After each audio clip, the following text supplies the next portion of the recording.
Hello, this is Madeline Kerner reporting live from Seating Chart Studios. It is a September day and traffic is slowing down. I hope you brought someone to play I Spy with you. Before we begin our daily news report, I would like to direct your attention towards our weatherman, Barry. I'm Barry Brooks. There's a 30% chance. It's already raining.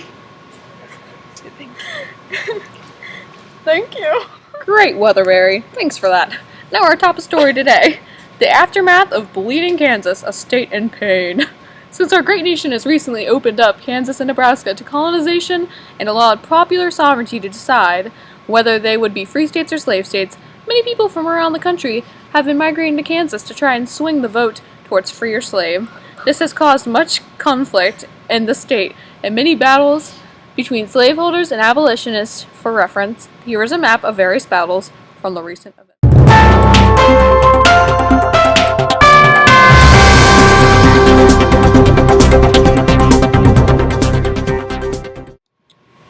It was reported that rival governments had been set up in Kansas, one backed by pro-slavery Missourians and the other by anti-slavery groups. The civil conflict has been combined with political polarization to create a tornado of Missouri.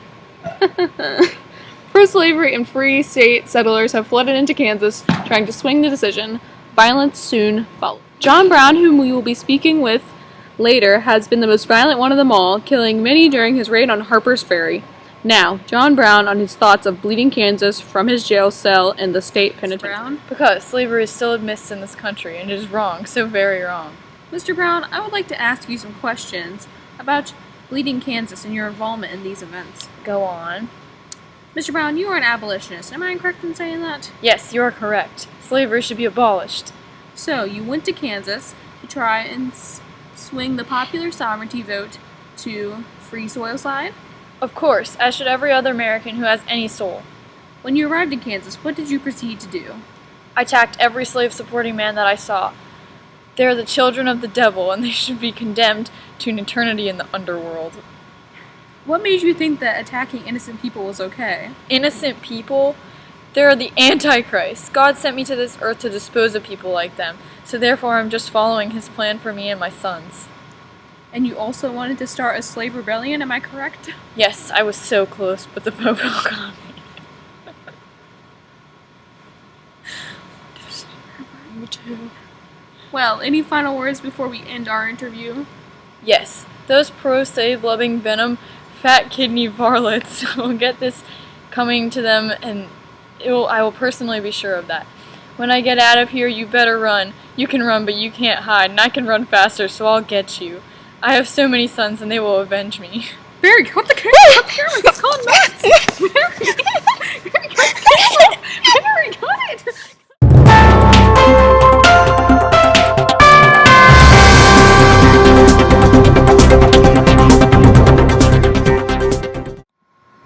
Well, that was something. I hope our interviewer was okay.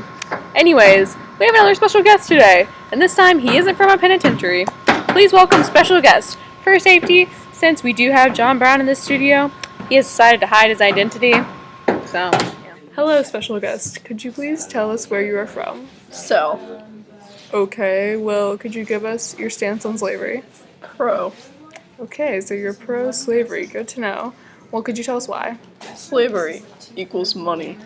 Okay, are you a slave owner yourself? Yes.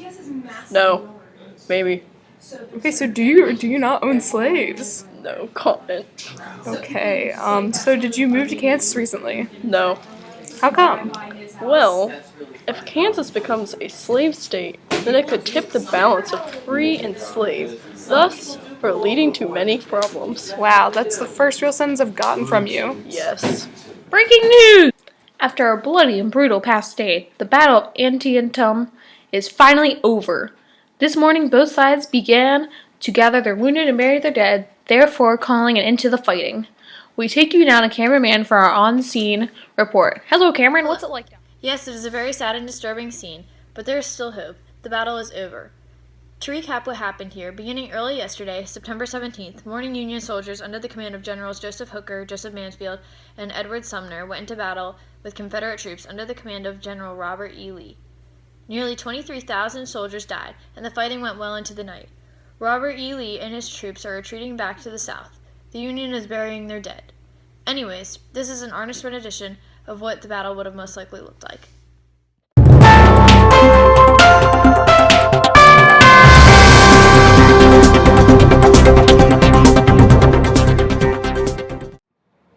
And we're back. I have with me now a soldier from the Potomac Army, this region's division of the Union Army. Hello, and how do you feel after this brutal battle? I am grateful to be alive, but I am also deeply saddened by these recent events. How do you think this battle will affect the outlook on the Union Army? People of the North will have more confidence in our great army now and what we can achieve.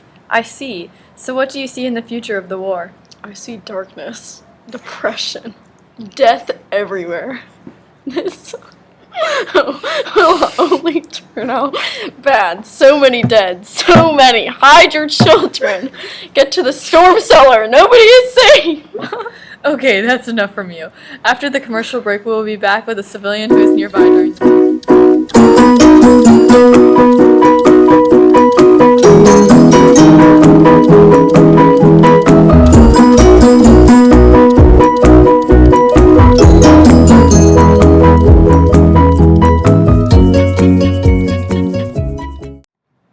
Hi, cameraman here with a civilian who witnessed the Battle of Antietam.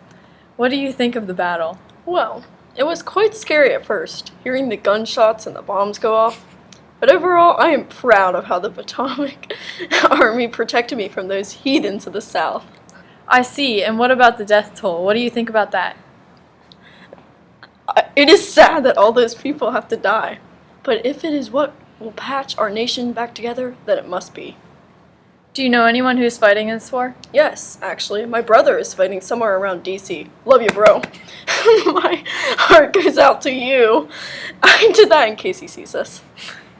Okay, any final words before we cut the camera? You're the best brother ever. Okay, we're done. Hello, it's Barry. I just wanted to do a little health and fitness segment. As you can see, I'm eating mac and cheese because I lost all this weight. Look at this. Anyways, I'm gonna get going now. Sign out. What is it? Seating Chart Studios.